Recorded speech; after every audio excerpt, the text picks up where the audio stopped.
Hello friends, welcome to my YouTube channel. Today we are going to discuss about रानी लक्ष्मीबाई. आज हम discuss करेंगे रानी लक्ष्मीबाई के बारे में. Without wasting much time, let's start the video. Rani Lakshmibai was born in 1828 in Varanasi. यानी कि रानी लक्ष्मीबाई का जन्म 1828 में वाराणसी में हुआ था. हर इनिशियली नेम was मणिकर्णिका. यानी कि उनका शुरुआती नेम था मणिकर्णिका. हर parents were Moropant Tambe and Bhagirathi सापरे. Right. तो उनके पेरेंट्स यानी कि उनके फादर का नाम था मोरोपंत तांबे एंड मदर का नाम था Bhagirathi Sapre. Rani Lakshmibai got all her education from her home and she was an independent child. यानी कि रानी लक्ष्मीबाई ने उनका जो एजुकेशन था वो उनके घर में ही प्राप्त किया था. And she was an independent child यानी कि वो एक स्वतंत्र चाइल्ड थी.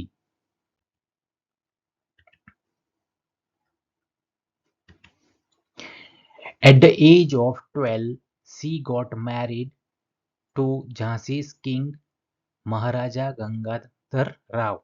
यानी कि एट द एज ऑफ 12 यानी कि 12 ईयर की एज में उन्होंने मैरिड यानी कि शादी की थी. किसके साथ? झांसी के राजा महाराजा गंगाधर राव के साथ. After the marriage Manikarnika was renamed as Lakshmibai. यानी कि मैरिज के बाद मणिकर्णिका का नेम क्या रीनेम हो गया था? Lakshmibai. And after that she got the name Rani Lakshmibai. And उसके बाद उनका नेम चेंज होके हुआ था Rani Lakshmibai. Rani Lakshmibai also known as Jhansi की रानी. यानी कि रानी लक्ष्मीबाई झांसी की रानी नाम से जानी जाती थी. Was a brave Indian queen who fought against the British during revolt of 1857 for the Nations independence.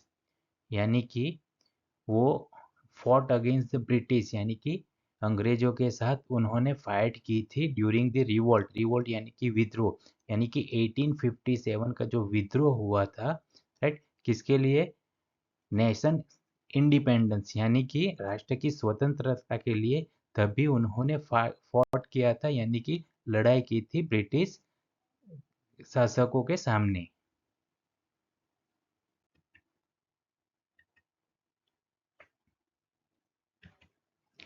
In childhood Lakshmibai also called Manu. यानी कि उनका बचपन में लक्ष्मीबाई को मनु नाम से जाने जाते थी. She grew up under the care of Nana Saheb the son of Peshwa Bajirao. यानी कि जो लक्ष्मीबाई थी वो किसके अंडर में बड़ी हुई थी? ग्रीव अप यानी कि बड़ी होनी हुई किसके अंडर में? नाना साहेब. और नाना साहेब कौन थे? वो पेशवा बाजीराव के सन थे. After married, Rani Lakshmibai and Gangadhar Rao had a son Damodar Rao. यानी कि after married Rani Lakshmibai and Gangadhar Rao को एक पुत्र हुआ था जिनका नाम था Damodar Rao. Damodar Rao born in September 1851. यानी कि दामोदर राव का जन्म सितंबर 1851 में हुआ था. Damodar Rao died from a chronic illness 4 months after birth. Chronic illness यानी कि पुरानी बीमारी. यानी कि उनके बर्थ के 4 मंथ के बाद उनका निधन हो गया था. किनका? दामोदर राव का. After couple adopted son named Anand Rao the son of Gangadhar Rao cousin. उनके बाद उन्होंने जो सन थे गंगाधर राव कजिन्स का जो सन था उनको एडॉप्ट किया था और उनका नाम था Anand Rao. The couple renamed Anand Rao to Damodar Rao on the day before the Maharaja died in November 1853. यानी जब महाराजा का निधन हुआ नवंबर 1853 के उसके एक दिन पहले कपल ने आनंद राव का नाम चेंज करके दामोदर राव कर दिया था।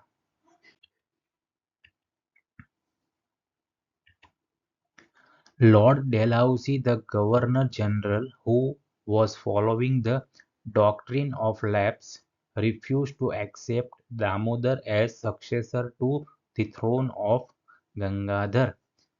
यानी कि लॉर्ड डेलहाउसी जो गवर्नर जनरल थे, उन्होंने कौन सा रूल्स अप्लाई किया था?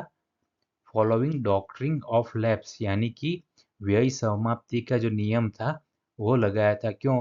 क्योंकि वो जो गंगाधर राव का जो सिंहासन था, थ्रोन यानी कि सिंहासन, उसके ऊपर दामोदर को एज अ सक्सेसर यानी कि उत्तराधिकारी के लिए उन्होंने क्या कर दिया था? रिफ्यूज यानी कि मना कर दिया था।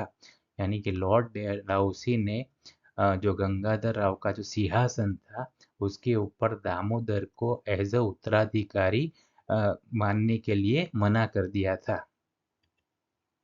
Lakshmibai was not going to give up the throne of Jhansi so soon, यानी कि लक्ष्मीबाई जो झांसी का जो सिंहासन था वो जल्दी से गिव अप यानी कि छोड़ देना नहीं चाहती थी।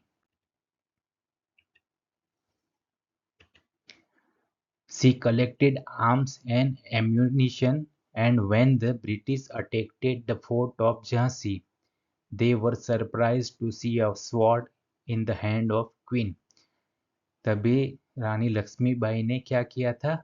आर्म्स यानी कि जो हथियार और एम्यूनिशन यानी कि गोला बारूद को कलेक्टेड यानी कि इकट्ठा किया था। And when the British attacked the fort, और जब ब्रिटिश लोगों ने झांसी का जो फोर्ट था यानी कि किला पे अटैक किया था, तभी वो जो ब्रिटिशर थे वो सरप्राइज हो गए थे। क्यों? क्योंकि यहाँ पे जो क्वीन यानी कि झांसी की रानी के हाथ में क्या था? स्वॉर्ड यानी कि तलवार थी। वो देख के वो सरप्राइज यानी कि शॉक हो गए थे। At the time she could not dominate the British army. So उस समय वो ब्रिटिश आर्मी के सामने डोमिनेट यानी कि प्रभुत्व नहीं जमा पाए। But she fought till her last breath, but वो अंत तक लड़ाई करती रही। एंड गेव हर लाइफ, यानी कि उनका जो लाइफ था, वो जो जीवन था वो समर्पित कर दिया। किसके लिए? For the sake of freedom, यानी कि आज़ादी के खातिर उन्होंने अपना जीवन समर्पित कर दिया। और अंत तक वो लड़ती रही किसके खिलाफ? ब्रिटिश के लोगों के, ब्रिटिश आर्मी के खिलाफ। Please like, comment, share and subscribe this channel. Thank you.